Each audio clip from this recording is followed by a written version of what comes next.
Hello and welcome to Decoded, where I have been imprisoned and the only way to get out is to simply review The Weeknd's new album, Starboy. But instead of doing that, I decided to take my good buddy Sol from Solshow over to go see Arrival. It looks like it's Denis Villeneuve's new movie. I'm gonna butcher that name, I'm so sorry. It's a sci-fi movie regarding what would happen in the real world if aliens decided to touch down. Now, we're not talking about Independence Day war aliens that beam down, decide to destroy the White House and everyone involved. Aliens that just decide to sit and Netflix and chill while we figure out what the fuck they're doing here. So what were your thoughts on the film? I thought it was a damn good movie. I wasn't surprised. A lot of people were saying how good this movie was going to be. Going back to your comment of how they kind of hover in the sky, that reminded me a lot of District 9, where they weren't necessarily peaceful aliens, but they did hover above the sky. I was worried it was going to be a little similar to that, but no. This is a completely new alien concept, and that's refreshing considering how much aliens have been butchered in the cinemas with unoriginal concepts. What did you think of the movie? Well, I agree. I think that the concept itself is something a bit new with an old concept, right? The old concept has been around since the 50s, you know, with aliens coming down, invading, pillaging the land, taking what they want, and deciding, you know, whether to enslave us or to just take the minerals and kill us afterwards. So, without getting into spoilers, I will say it was kind of refreshing to see a film that decided to stick more towards how the world tore itself apart. Yeah. It was very much in the vein from the military. You know, Amy Adams' character shows up as a linguistics professor and, of course, expert who is supposed to understand this alien language. And if you haven't seen the film, I probably will suggest at this point, go ahead, pump the brakes, and go see it. The film itself, while not a huge twist in the end, I think is definitely worth already seeing before you kind of get into the discussion for it. So we're going to give quick like 3-5 seconds to go ahead and let you leave before we spoil the shit out of this movie. Hell yeah. Let's do it. One, going into spoilers here, I loved, I talked to you about this, but when the aliens, we see them and we're trying to like, oh, these are the usual tentacle monster aliens, and then there was that shot where we saw the full alien and we realized, oh, we were just looking at its like tentacle feet. It's actually like this giant hood alien freaky monster. I love that fact. And there was obviously the big twist, kind of. Not really a twist, but how did you think about that? Well, I mean, being a short person my whole life, noticing that from eye level you're only seeing half of somebody is always just been there. So the first time it pops up, you see like this, you see this very well done and very well directed. It's like this cloud, and there's this mist behind the cloud, and slowly but surely these two creatures kind of slink up. And the assumption was that Japan won, it was a tentacle monster, and I was like, well, I guess we're screwed. Yeah. But it was, as you watched it kind of function and work its way through inking its language, which there's not really any other word for it, but using ink to show its language, you could tell there was something more to those aliens. Now, in terms of the twist itself, I think that the movie sets it up very well. In very much the same vein as M. Night Shyamalan's The Sixth Sense, I feel that upon a second viewing, you'll gain a new respect for the film. For example, the film kind of opens up from what our vantage point is, with Amy Adams, you know, having a child, going ahead, eventually losing said child to an unnamed illness that we're not made privy to the name of. And we assume she's a single mom at this point. Yeah, we assume that, you know, whether the father died or the father's gone, that something has happened to, you know, no longer have his father in life. You know, and then the movie quickly beats over to the day that the aliens invade, and the day that the aliens invade, I guess, it's to put it Arrival. Yeah, I mean, because they don't really invade, they just kind of show up. They arrival. They come. So, you know, you kind of get her loneliness and her feeling of, there's a phone call with her mother where she says, yeah, I'm okay, I'm just, you know, as I am, and you watch the film with the assumption that she's just lost her daughter and is being recruited into seeing these aliens for the first time. That may not completely be the case. Going back to when she was talking with her mom, that I like that one shot where she's kind of like a silhouette on the phone. This movie had a lot of really good shots. We talked about the alien, just like the webcams of all the other nations talking. Like, I thought that was a good interpretation, because the movie's about ultimately like language and unity, bringing two people who don't necessarily agree with each other but don't hate each other together. I thought that was illustrated well. It was just the webcams and the Chinese general. I'm forgetting his name, but that whole conversation was just like perfect, I thought. Well, are you talking about, yeah? Because the cool thing about the because we assume he's a bad guy, because we even have that weird foreign thing where we're like, oh, he's a Chinese general who wants to blow up the aliens. He's obviously a bad guy. Well, and that's the funny thing is, like, the scene that you get. The scene is technically a phone call, and it's juxtaposed to what would eventually be the spoiler, which is that we're not seeing everything in sequence. We're seeing everything kind of out of order. And what it means is there's the language that the aliens speak, so to speak, is very, very artistic and elegant. And apparently, and we were not made aware if the aliens really see this themselves, but when we as humans interpret and understand fully the language, we don't see life in a third dimension. We see life in more of a fourth dimension, right? Which there is some science to that the fourth dimension is time, and we're a third dimensional being, and a fourth dimensional being would be able to see at any point in time that it wants to see, which is where we're seeing things such as her losing her daughter. But that cooler scene is she's calling the general for China to stop him from putting arms up against the aliens, because future China leader in a conversation in a banquet hall in her honor is being told to her to do, and she only says the words to him because he says those exact words to her, and it's just, it's kind of a crazy scene to think about. Like, when you watch it, it makes sense. It fits very well over top, but to think that the only reason the world was saved and that this man is of great power is thanking her is because he in the first place told her to do it, which then leads into the whole chicken and the egg argument, but we could be here for hours if we went into that. Soul. Yes. I'm gonna point out, like, this movie was edited very delicately, and if you just switched some couple scenes around, it probably would have been a very generic experience. Another thing that I loved about the aliens, I love the aliens in this movie. Usually when we get aliens, it's either they're these big fuck-all monsters, or they're these just kind of really smart humans, or they're so mysterious that we don't really grasp them. This was like the first time in a long time where I got a depiction of aliens, and I was like, oh, they have this whole language, and I actually have to like understand something that I would never think about, like, oh, they shoot out mist that form sentences, and that's really the main idea behind the aliens. We don't know too much about them. That and like their ship design, that was very creative, I thought. A contact lens. Yep, exactly. Just them swimming around in this mystical place. And the language, even I was like trying to like, what does that mean? Like, I'm actually learning. A normal generic alien movie would be like, oh, this random bullshit like language that they made up would be the language. But this was actually an original concept. Yeah, and I like the idea of repurposing an original concept in a way that people haven't really seen or interpreted. I will say that, we walked out of it, and I agree with you that, you could, us ourselves, we're not saying it as in, the director could easily have manipulated these scenes. Like, you yourself could take these scenes, splice them individually, and repurpose this as a very generic, very paint-by-numbers situation.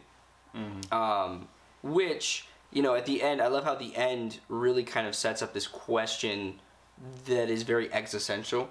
Because she's like, to Jeremy Renner's character, which, we find out is a scientist, and it's hinted at through the movie until there comes a point where Amy Adams' character offhandedly says something to her daughter about, if you want science, go to your father. Yeah, I love that. And you realize, oh shit, this is all in the future. This is the same guy.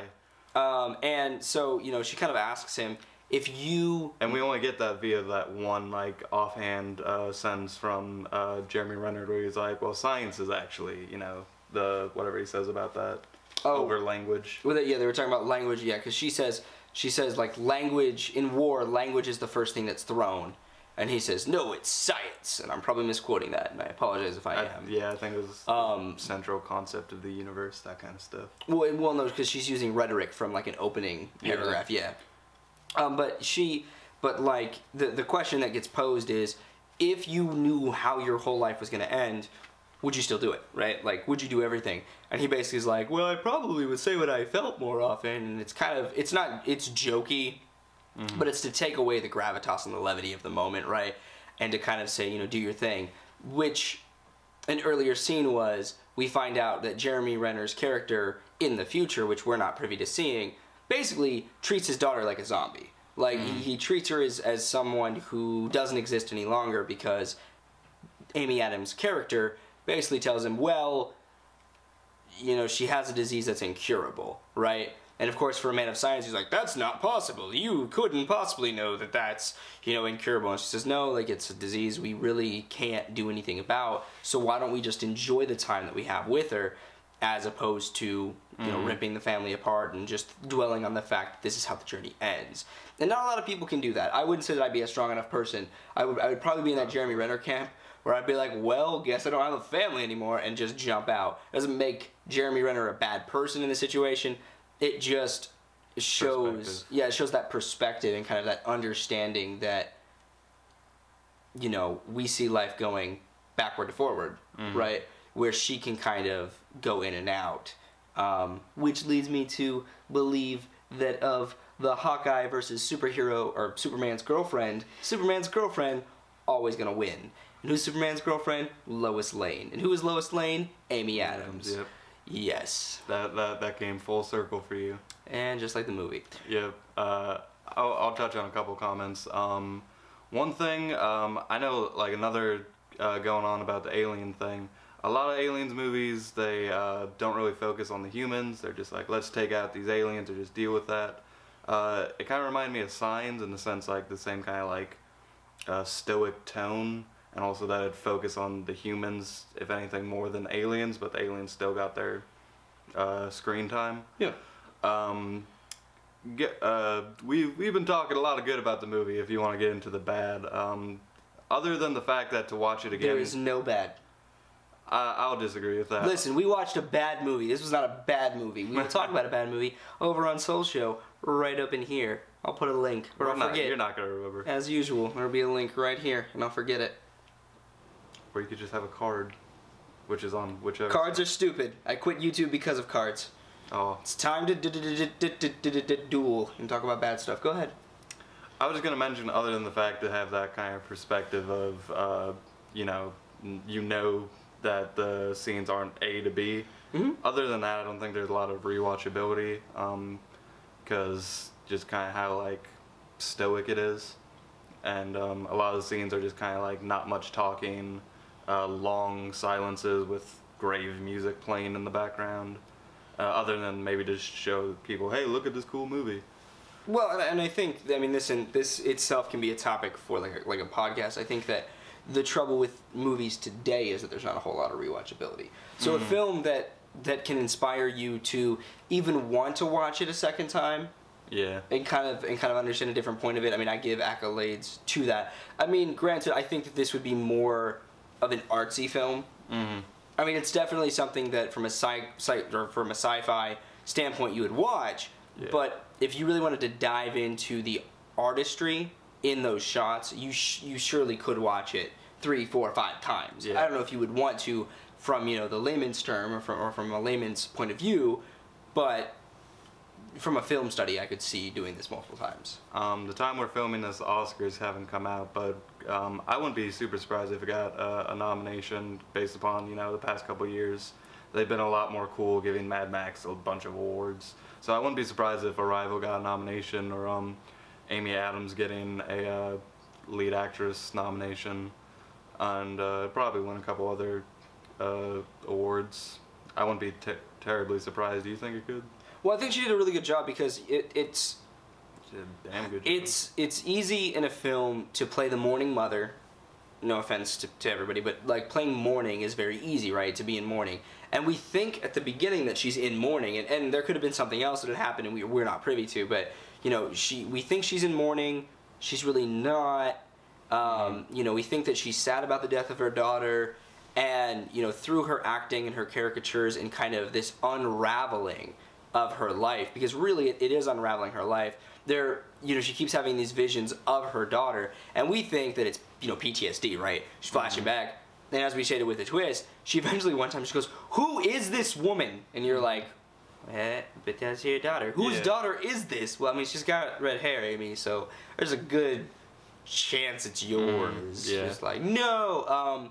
But then you also get that kind of the resolution at the end, where when her daughter dies, she's not happy, because it's a wrong emotion. She has resolution regarding it. She knows this is how it is supposed to be, and she enjoyed all the time that she had with her daughter. And it's one of those things, once you see it coming, like, years before you even know she's alive, it's like, it doesn't, like, have that sudden impact. And a lot of her performance was very subtle, just like, you know, her, like, feeling uncomfortable going up this random elevator into an alien spaceship. Oh god, that shot is so cool, because like they're going up, and then the gravity changes, and then the gravity changes again, and you're like, really cool shots and ideas. I loved like kind of like she actually sounds believable when she's talking multiple languages, and you could tell she's very out of her element, because she's, you know, just supposed to be this working at a college, and now she's dealing with alien life forms, and it's very out of her league. But at the same time, she's like, I'll take off this stuff and talk to these aliens one-on-one, because that's what I gotta do. And at the end, you know, she's trying to be tough with her daughter, she's trying to be a good mother, but at the same time, you're gonna die, and I know it, and it's very sad, but I'm gonna deal with it. Very good character. Any other standout characters? And the only question, well, Forrest Whitaker. When Forrest Whitaker showed up, he does a completely different accent than Rogue One, which I know is an accent in of itself. But I used to watch Forrest Whitaker, like, you know, way back in the day when he did the redo of the Twilight Zone, and he sounds nothing like that. He's more of like a New York accent. And for a bit there, I sat there and I was like, is that Forrest Whitaker? Like, you could see it in his face, and then the lazy eye, and I was like, there it is.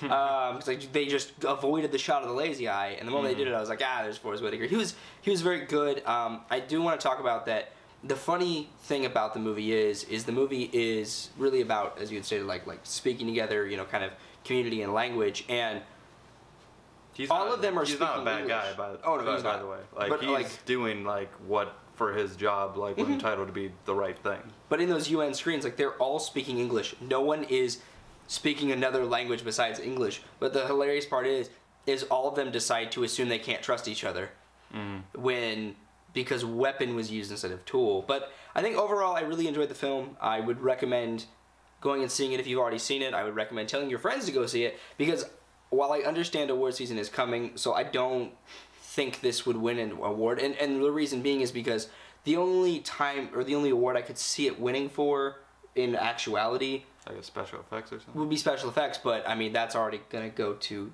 Doctor Strange for that final fight scene. Oh yeah. With time. Oh my god. They snubbed Marvel movies on that kind of stuff before. They do, but if you snub that, like, it's God, is that inventive. But overall, I think it's a great movie. I would definitely suggest going and seeing it. If you don't go see it in theaters, which I think it deserves to be seen in theaters, at least run it on video on demand, right? As I feel that it needs to be experienced. This would probably look great on Blu-ray if you're a Blu-ray collector or something. Do you want to do like final thoughts, scores, or your ratings? I mean, a pineapple out of grapefruit. That's a good one. If anyone have come through my channel, I'd give it an 8 out of 10. You fucked it up. And a sole badge of approval. You fucked it up. You're supposed to be like, and for my rating, I give it an 8 out of 10. You're editing it. You can do that if you want. And a sole badge of approval. I love collab videos. They're so great. I love meta jokes. Until next time, thank you for joining us on Decoded. Have a wonderful night. Boy.